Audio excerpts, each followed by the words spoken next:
இவள் என் அன்னை. கரண்டிகளை எல்லாம் பயன்படுத்த மாட்டார். போற போக்கில் தனது கைகளை கொண்டே சுடு சட்டியினை கையாள்வார்.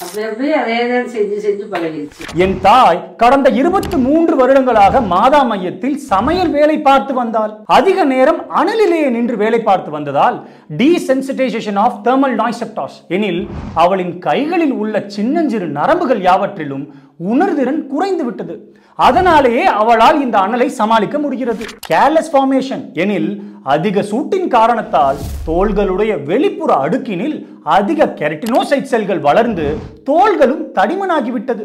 இதுவும் கூட ஒரு காரணம்தான். லேடன் ஃப்ராஸ்ட் எஃபெக்ட் எனில் அடிக்கடி தண்ணீரினையும் கைகளில் தெளித்துக் கொண்டு இதனை புரிவதனால் வெளிப்புறத்தில் ஒரு ஈரப்பதம் உருவாகி அனலிலிருந்து சிறு பாதுகாப்பு கிடைக்கும். யார் யாரையோ உதாரணம் காட்டி இந்த அறிவியலை பதிவிடுவதை விட என் அன்னையின் உழைப்பினை வைத்து பதிவிடுவதில் பெரும் கர்வம் கொள்கிறேன் நான். நன்றி.